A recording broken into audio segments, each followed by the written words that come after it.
Olá, meu nome é Ana Carolina Pereira de Godoy, eu sou fellow da Cardiologia Pediátrica, do Programa de Residência em Cardiologia Pediátrica da Cardioped Brasil, Centro do Coração da Criança de São José do Rio Preto. Eu vou apresentar sobre Cor Triatrium. Como definição, o Cor Triatrium é uma anomalia congênita rara, caracterizada pela divisão do átrio esquerdo em duas câmeras, por meio de uma membrana fibromuscular. Essa membrana vai produzir vários graus de obstrução ao retorno venoso. A comunicação, então, entre essas duas câmeras, como a gente já viu, vai ser por orifícios presentes nessa membrana fibromuscular. Esses orifícios vão poder ser do tipo tubular ou do tipo em ampuleta, como a gente vai ver nessa figurinha. Então, aqui tem as veias pulmonares chegando nessa cavidade que a gente pode chamar de câmara superior, a membrana que vai dividir, então, o átrio esquerdo em duas câmeras.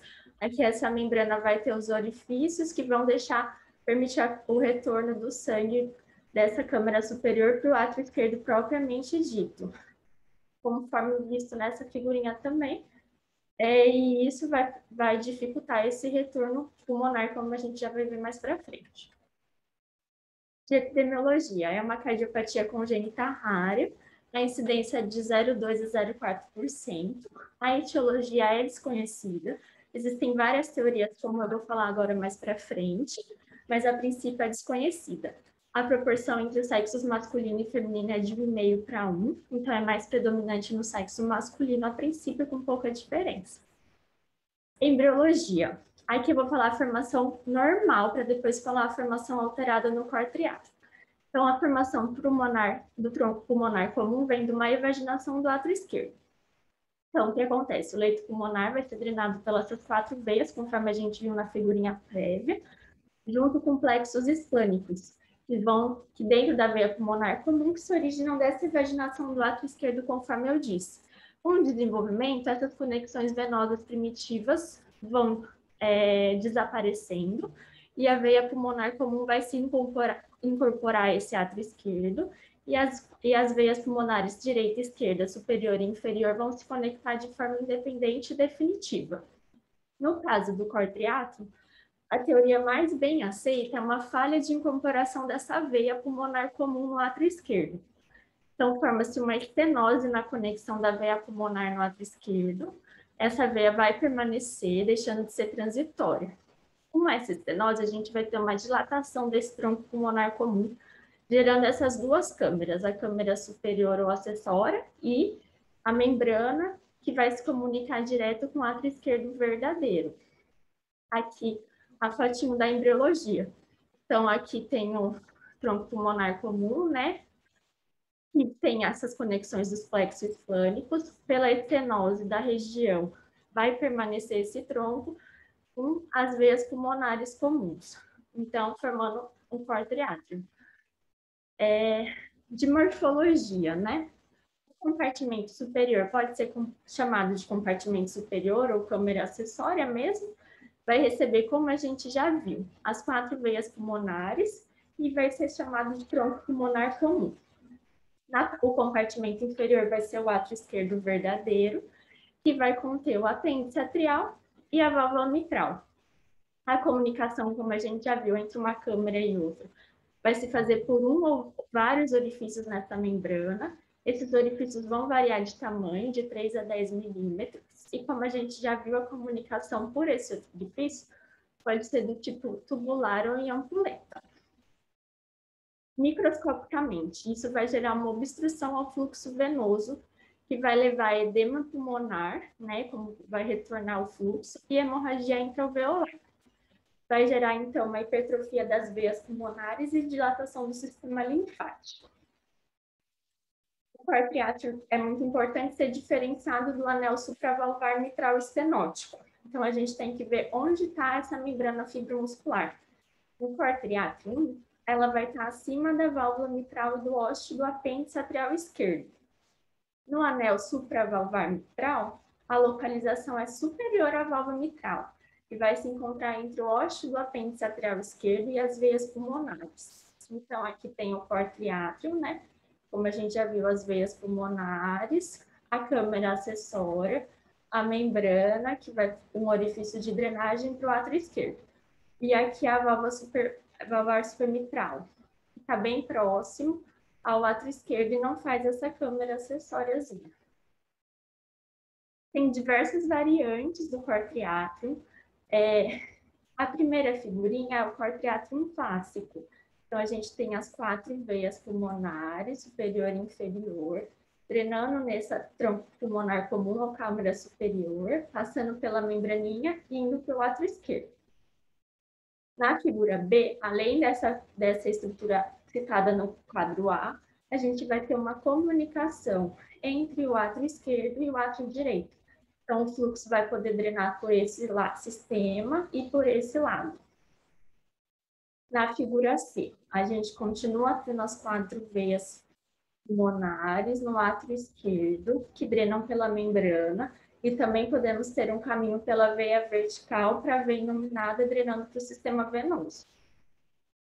Na figura D, a outra variante, são as 4 veias pulmonares drenando para o átrio esquerdo, vão passar pela membrana, tem uma comunicação entre o átrio esquerdo e o átrio direito, e um FOP que vai poder shuntar da direita para a esquerda.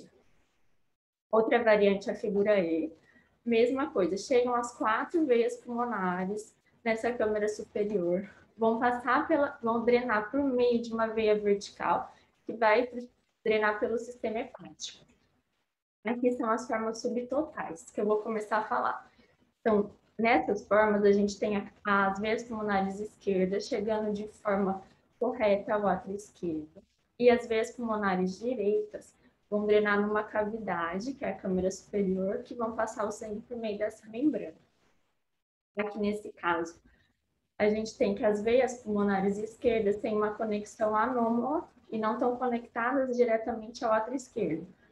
E as veias pulmonares direitas estão conectadas a essa câmara superior, que vão passar o fluxo por essa membrana. Essa outra variante subtotal também aqui. As veias pulmonares esquerdas drenam diretamente no átrio esquerdo e passam pela membrana, e as veias pulmonares direitas vão drenar no átrio direito. Então, como que vai acontecer a fisiopatologia? Como a gente viu, o fluxo venoso pulmonar não vai ter outra alternativa a não ser passar por essa estenose, que se abre para a membrana interatrial, que dividiu, então, em câmara acessória do átrio esquerdo. Isso vai resultar em aumento de pressão, que vai ser transmitida para essas veias pulmonares. Então, é um aumento de pressão venosa capilar de forma retrógrada. Essa hipertensão retrógrada vai fazer o quê? Aumentar a pressão no ventrículo e átrios direitos. Então, a gente vai ter uma congestão venosa sistêmica de quadro clínico. Aqui, quando tem as variantes, né? Quando a câmara proximal vai se comunicar com o átrio direito de alguma maneira, né? Como a gente já viu, pode ocorrer também um hiperfluxo pulmonar por desvio do shunt esquerda-direita. Então, o sangue chegaria pelas veias pulmonares, passariam para o átrio esquerdo, seriam represados na câmara acessória e pela comunicação poderiam juntar esquerda e direita. Isso também vai aumentar, então, a parede do capilar pulmonar. Nesse caso, a gente pode ter também uma hipertensão arterial pulmonar. O desvio pelo FOP também pode se inverter da direita para a esquerda, né? De saturação de cavidades esquerdas, que pode fazer parte do quadro clínico. Os efeitos associados. Mais comumente, a gente vê a cava superior persistente, mas existem diversas possibilidades, como CIA, tetralogia de Fallot, defeito de septo, coarctação de aorta, CIV e outras alterações, né? De quadro clínico, como a gente já viu, o quadro clínico vai depender principalmente do tamanho da comunicação que vai ocorrer entre as duas câmaras. Por quê? Porque ele vai determinar a restrição ao fluxo venoso. Mas, como a gente discutiu a fisiopatologia, o quadro clínico é de uma hipertensão arterial e venosa pulmonar. Então, quando a obstrução for grave, os sintomas já vão se manifestar nos primeiros meses de vida.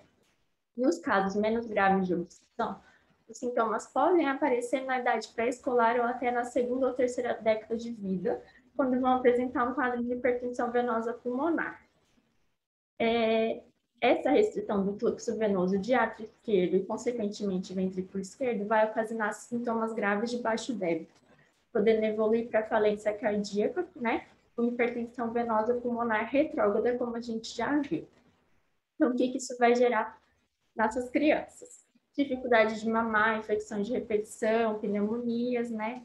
De sinais de hipertensão pulmonar. A gente pode ter uma P2 hiperfonética ou um clique sistólico pulmonar.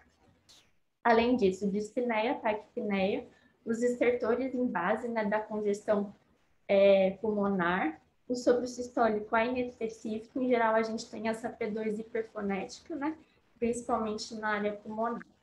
De eletrocardiograma, como a gente já viu, vai ter uma hipertrofia ventricular à direita e, por vezes, até atrial, a depender da gravidade. Então, aqui a gente tem hipertrofia atrial, né, sobrecarga atrial e sobrecarga ventricular direita no elétrico, como a gente vê nas derivações V1, V2, V5 e V6. O raio-x é padrão de congestão. Então, vai ter aquelas congestão, né, dilatação de tronco pulmonar, pode ter as linhas B de Kerlin. Podemos visualizar a silhueta do ventrículo direito e o aumento do átrio direito. Aqui é um exemplo. Nesse raio-x a gente vê bastante congestão pulmonar e aumento do tronco, dilatação do tronco pulmonar. E vê que o átrio direito também está aumentado junto com o ventrículo direito. O ecocardiograma é o exame complementar não invasivo diagnóstico, né? A gente vai ver o quê? Uma estrutura linear dentro da cavidade do átrio esquerdo, que é essa membrana do quarto-átrio. Também vamos ver dilatação das câmeras direitas. Precisamos quantificar o grau de obstrução e avaliar a presença de hipertensão pulmonar. Aqui, então, a gente está vendo, então, a câmara superior, não estou conseguindo pegar meu mouse, a membrana e o átrio esquerdo, conforme está descrito na foto. Embaixo, só em outro corte também, a membraninha, tá sendo medido o tamanho dessa orifício que dá a passagem para o átrio esquerdo. Aqui a gente está vendo só o fluxo passando por essa membrana e o retorno venoso pulmonar, no videozinho. Aqui a mesma coisa, a gente está vendo a passagem pela membrana e o fluxo pelas veias pulmonares. Aqui é só outro corte que está vendo basicamente a membraninha e a restrição ao fluxo. Aqui está vendo com color para ver a passagem de fluxo. A ressonância cardíaca, né? Ela pode delimitar a membrana do corpo-átrio. É utilizado para auxílio no diagnóstico na causa de hipertensão pulmonar quando o ecocardiograma deixa dúvidas. Então, não é tão utilizado, porque em geral é bem facilmente identificado no ecocardiograma. Diagnósticos diferenciais, como a gente já viu, né? Tem a estenose mitral e a estenose supramitral. Algum tumor em átrio direito que possa estar causando essa dilatação nas câmeras, ou até trombo no átrio esquerdo. O tratamento.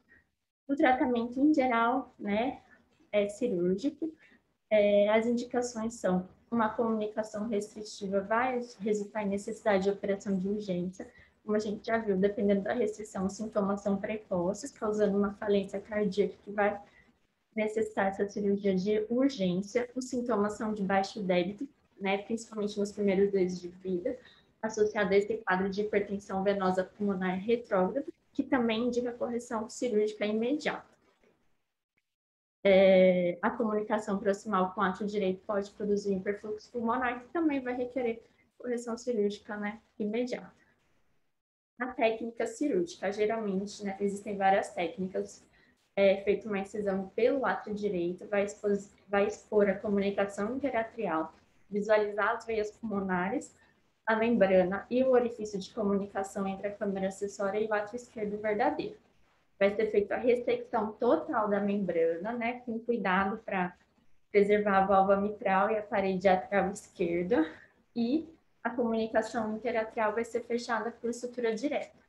Então, aqui a gente vê, né, que está entrando pelo átrio direito, abrindo a CIAP na figura B, ressecando a membraninha de forma total, com cuidados para preservar as estruturas citadas, que é a parte da válvula mitral e o átrio esquerdo, e depois faz um fechamento da CIA por ou retalho ou sutura direta. Como complicações, né? É o baixo débito cardíaco, como a gente já viu, a hipertensão pulmonar, complicações pós-operatórias também podem levar à arritmia, por mexer bem próximo ao seio, né? Sangramentos e infecções. O prognóstico vai depender do tamanho do orifício na membrana fibromuscular, como a gente já viu, porque ele determina esse grau de obstrução ao fluxo venoso pulmonar e, consequentemente, a sintomatologia.